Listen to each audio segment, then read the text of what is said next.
review that. And a traffic study too, Matt. Right. Yep. Steve, I Yep, got a we question would- for you.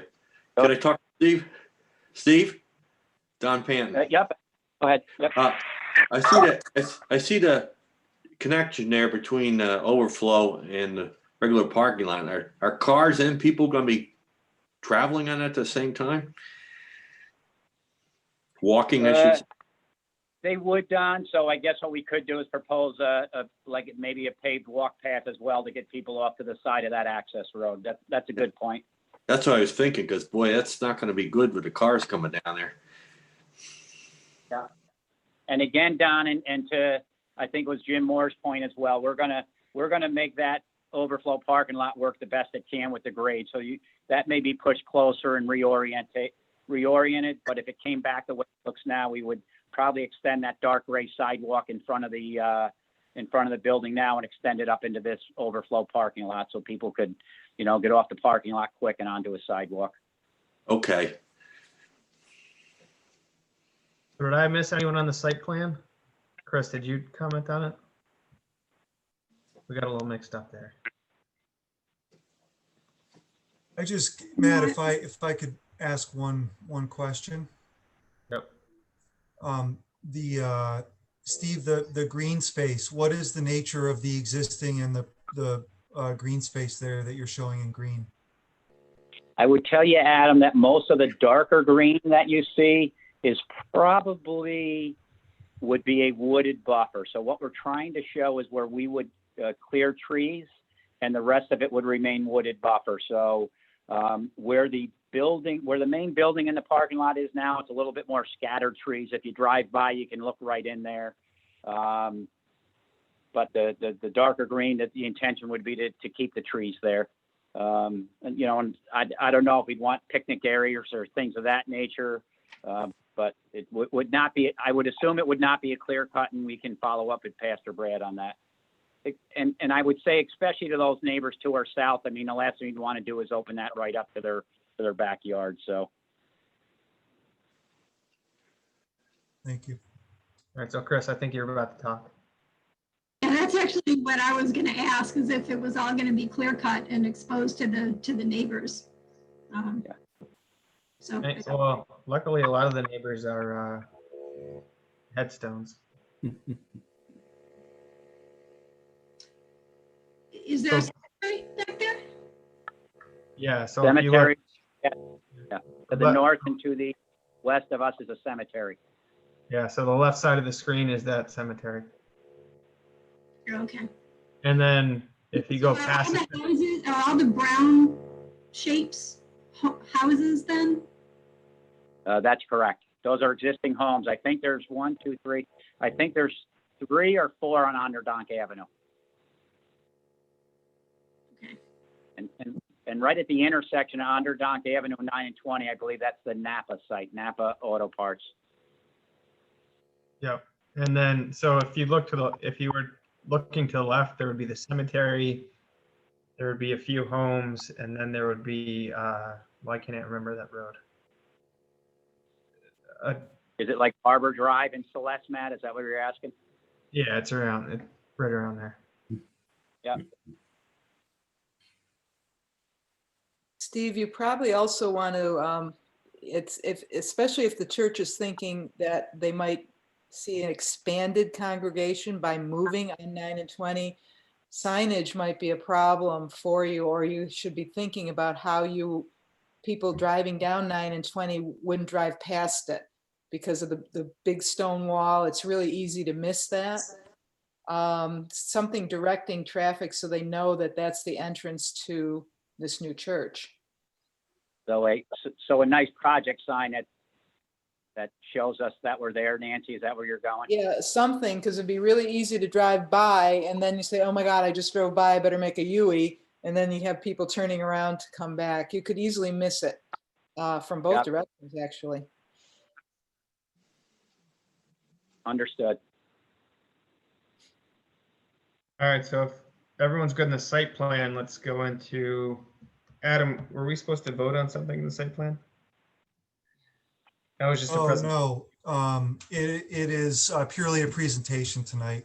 That's Joe? Yeah. Yeah, so now we'll go into, Yeah, So- purely presentational. so now, sorry, it's tough for me to flip back and forth. So now we go into, so we're required to make a recommendation on a change to the zoning law. And I'm personally not super comfortable in doing that today, but I would open it up. I see Ralph, so Ralph, I'll get your opinion. I just want to read this first. All right. So in that case, then I'll go to Jim Moore.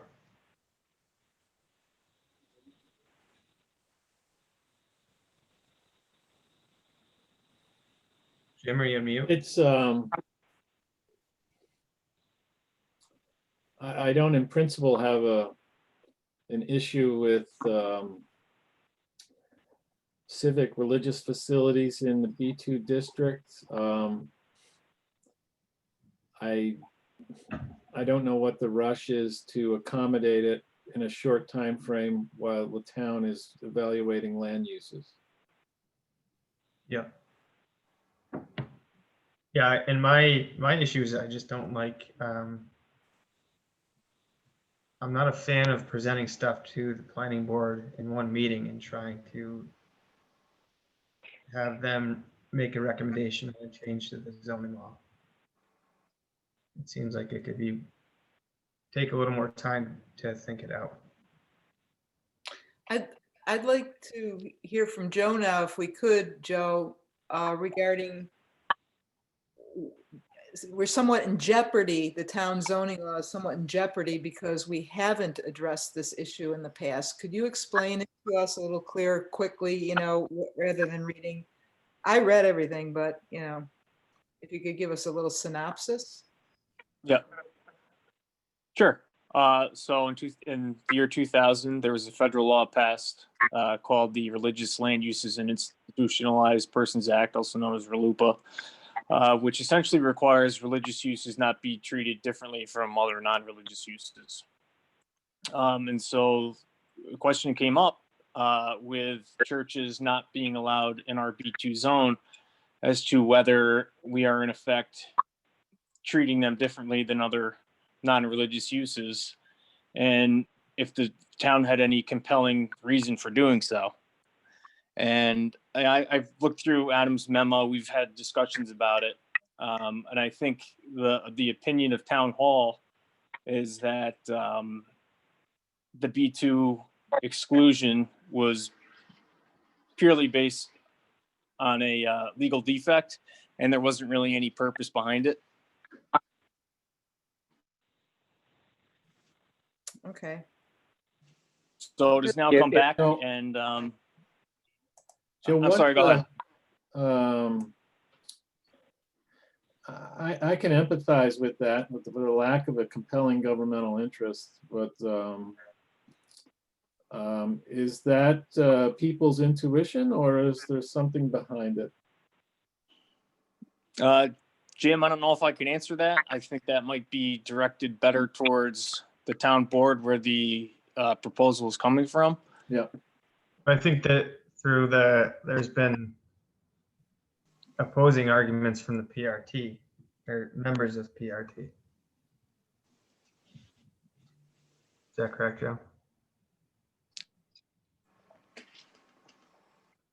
What are those arguments, Matt? Yeah, I believe it's been. I have to look it up. It just went to PRT recently, didn't it? I think it may have been about a month or so ago, Nancy, maybe 6 weeks, I'm not sure. The other thing, Joe, One maybe- thing, go ahead. one thing, if you don't mind me adding in here, is that so the zone in the B2 and what had caught my eye, and I think someone alluded to it with certain civic uses you could use, but you couldn't put a church here. But also, basically, all the zones around us, I can put a church to the left, the right, the north, the south, wherever you want. You can put a church, but for some odd reason, this little B2 patch, you weren't able to.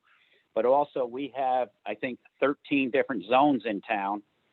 2 of them are industrial. So I guess we would all understand why you don't want a church in an industrial zone. Out of the other 11 zones, 10 of them allow churches, and for some reason the B2 did not. So it just, I think, certainly I can't speak for the town board, but it just seemed to be slightly odd. Like, why would you have 11 zones, 10 are permitted, and one, let civic groups in there, but not churches? So. Right, because it So I already references civic is an allowed use.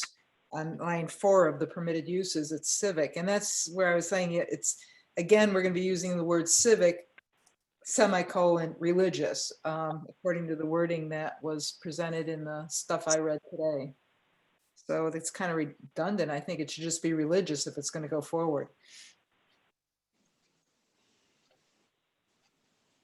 Yeah, when I sent the email to the planning board a couple of weeks ago, advising that this would be a discussion tonight, I just wanted to let you know that there is a 30-day time period from when the town board expects a report to be issued from the planning board once they get notice of the proposed change.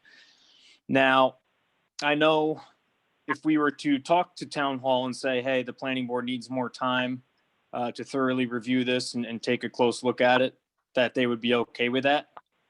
I think, we can point to certainly the Verizon site when we talk about how the town board wanted to pass the elimination of the 2-story requirement for the Verizon site, and looking at how well that came out as a great example of how the planning board really took its time and considered all of the factors that go into an amendment change. So Joe, what's the start date of that clock? It would have been the date that it was referred to me, which would have been the same date as I sent an email, and I could pull that up. Just give me a minute. There's not like a requirement for a formal letter to me or anything?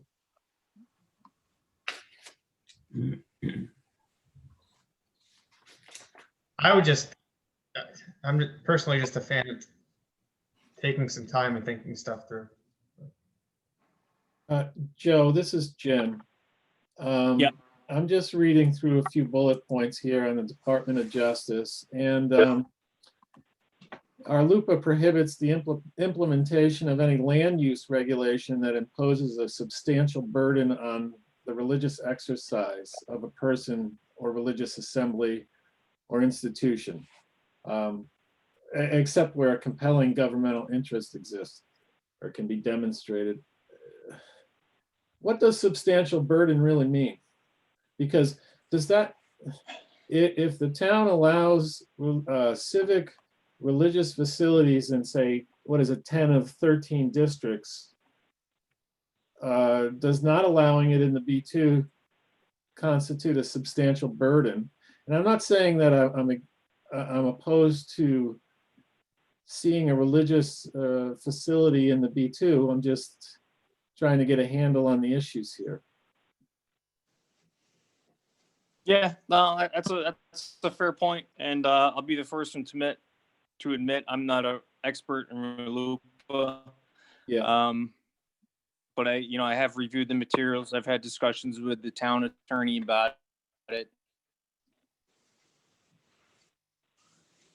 I'm in and made comments that were a legal challenge brought. It could not go the town's way. Yep. So I think that has to be taken into consideration as well. Yep. And just to let you know from our end with the applicant side, we're not opposed either. If as long as it doesn't mess up dates or stuff or something the town board sent out, certainly we would agree. If the planning board needs more time, and we're able to do that, we don't have any issue on our side. Yeah, and just to follow that up, the town board kept the public hearing open tonight, at least through the next meeting, if not longer, in order to consider this referral from the planning board in part. So I guess I'll go through and see what folks are thinking. Me personally, I prefer to wait until our next meeting to, take some time to look at this and review it and vote on a recommendation at that point. But then I'll go through Chris, what's your opinion?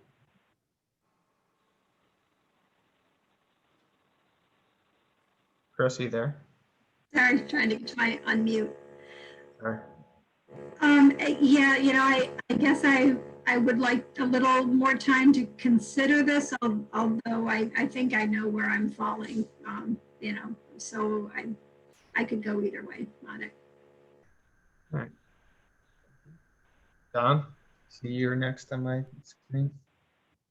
Matt, I agree with you. I think we should give it more time till the next meeting anyway. All right, appreciate it. Nancy?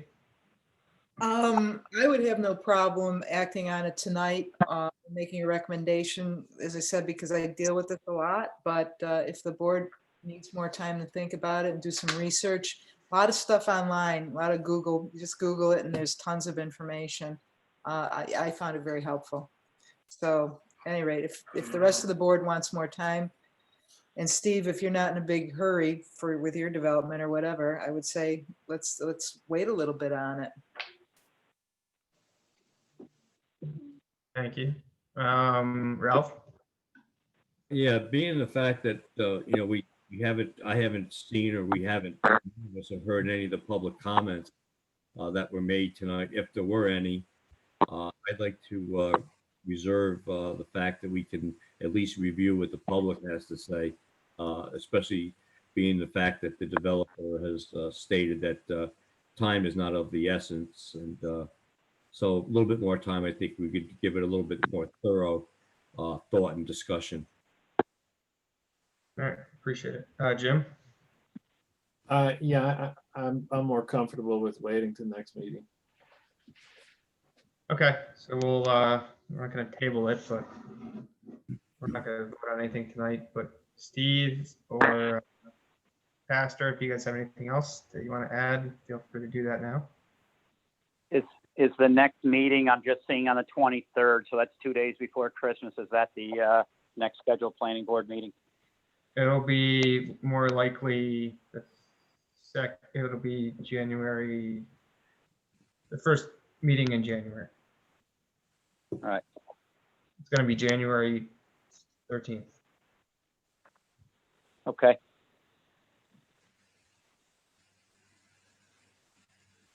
All right, you guys good? I'm good. So Pastor and Steve, thanks for joining us, unless Steve has another project, which is possible. Adam, what's next on the agenda? Hey, thank you guys very much. Thank you. Happy holidays, Steve. Pastor. Yes, like all of you. Thank you. Thank you. Thank you, Brad. Steve, can't wait to not see you until the next year. So Adam, what do we got? Thank you all for It's, taking the time. You're welcome, Brad. Thank you.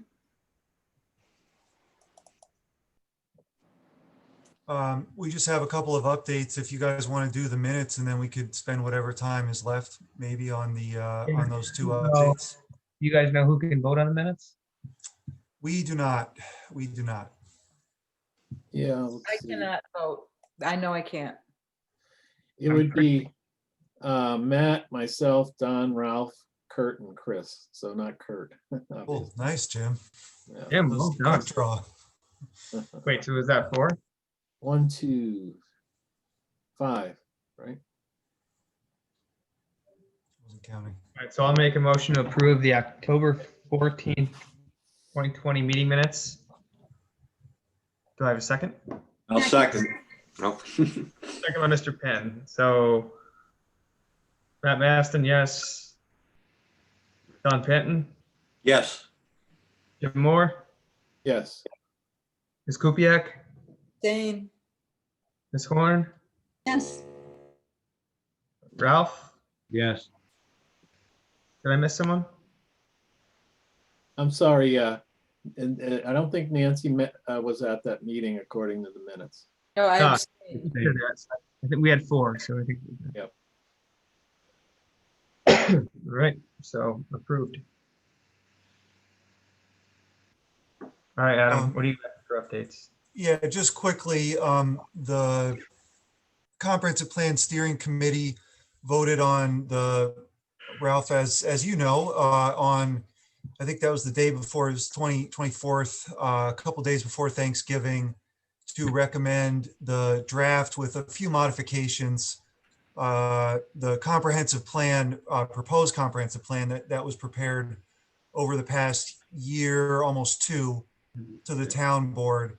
The town board, we had anticipated that the town board would do a few things tonight, both accept the plan, initiate the required review and referrals under seeker. It's a type 1 action under seeker, so it requires a coordinated review, and schedule a required public hearing. So that will probably be done next week, but it's the plans in its final, the last leg here of its run. And I guess I just wanted to let you guys know that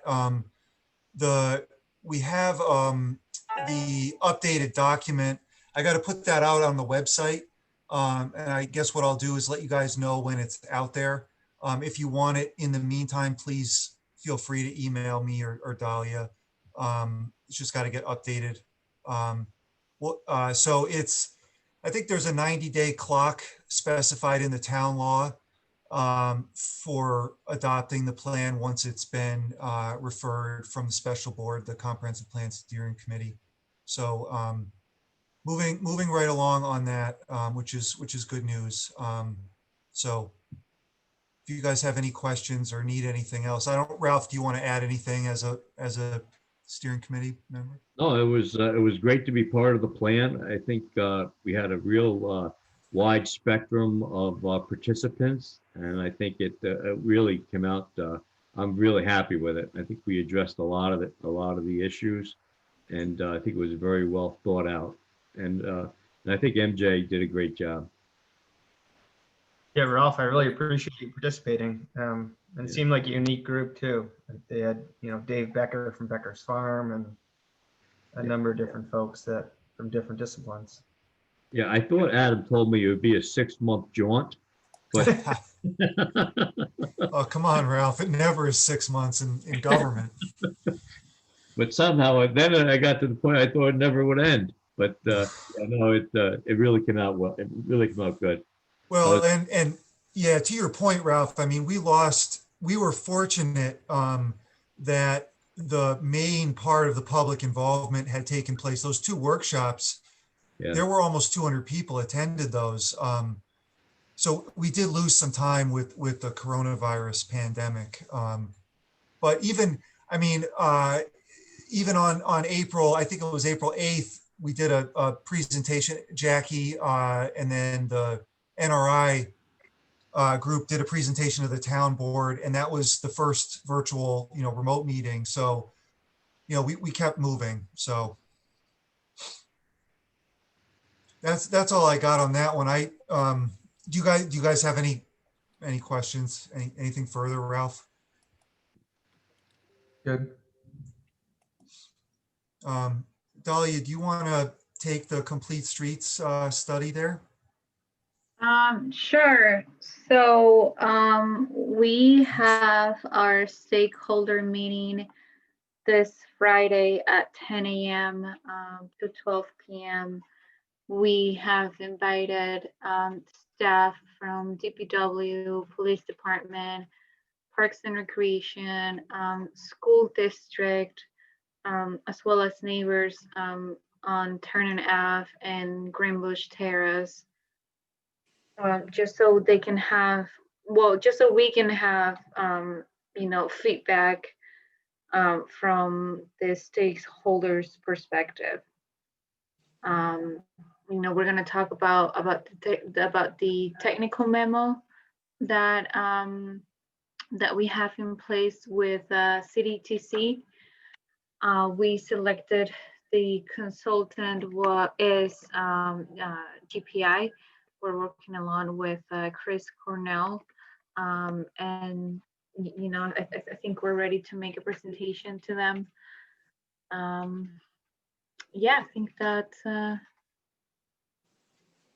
we also have a map for future alignments. for a connectivity within, neighbors that surround Gilligan Road. Good to hear. I think it's important to have sidewalks. Yeah, if I can just share my screen, Adam, if that's okay with you. I'm glad to see this is back online. It was talked about briefly 10 or 15 years ago and never got anywhere. Yeah, 9 years ago, I recruited my my cousin's son to take Can pictures. everyone see it?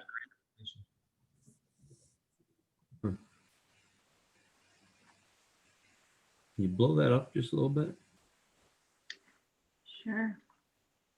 Okay, kind of loosey here. Yep, so this is Gilligan. DPW is, I think, right here. It was a ballpark. The park, the little leagues, the school. Yeah. Tomorrow we're going to know if we can make a side path along the school going across the church, or if we have to go around the church.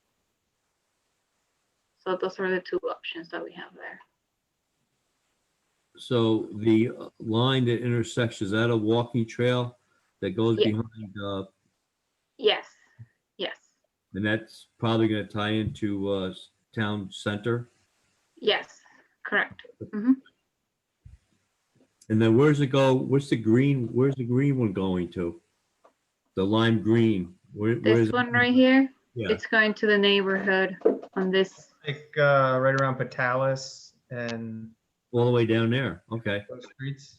What view? That's about right. No, it can't be Patalis. Well, Patalis Alice is, is down further. yeah. Patalis, is it? Patalis, so where the green line goes to, Patalis is to the left. Oh, okay. That street to the left. So it's up a little Isn't bit. it Park Ave Is down there? Is that Rugby or Park? One of those? Okay. Yeah, I think it's Park. Can you zoom out just a little bit to catch the whole legend for a minute? Sure.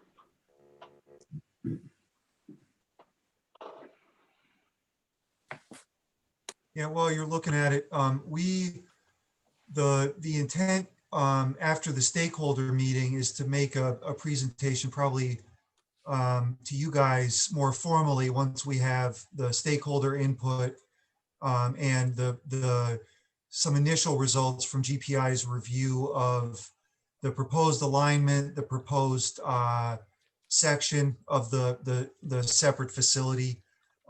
Those two crossings at Turn and Ave, we're going to need traffic engineer, sign off on those. So that's a key part of why they're involved. And then once we have all of that, we're going to knit it all together, and then make sure we get your look at at the draft feasibility study. We're also going to do a public hearing, most likely at the town board level. And I don't know, I have to figure out how to adopt it, whether it becomes part of the amenities plan or on its own.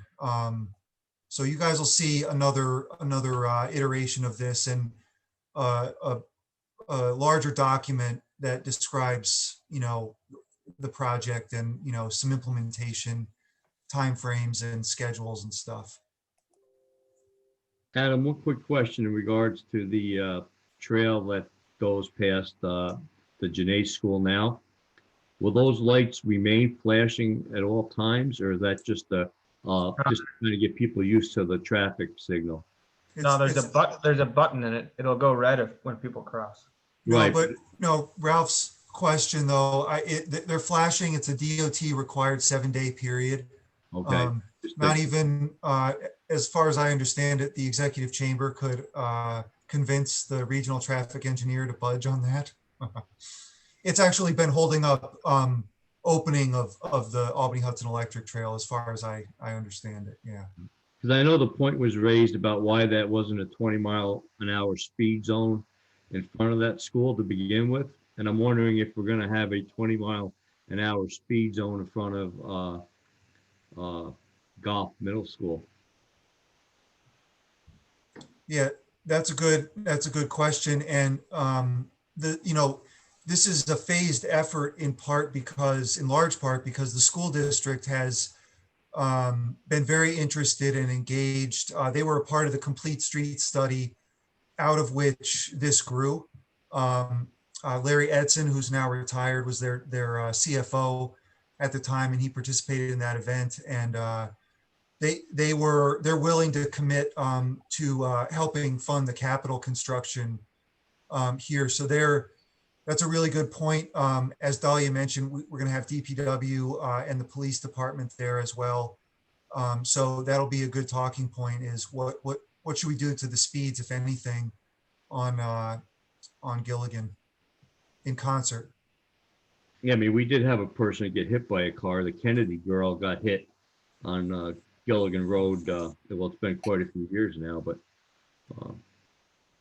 I just thought it was a mandatory that in front of any school you would have a 20 mile an hour, while school's in session, flashing lights, slow down type of signage. But surprised we don't have any here in town of East Greenbush.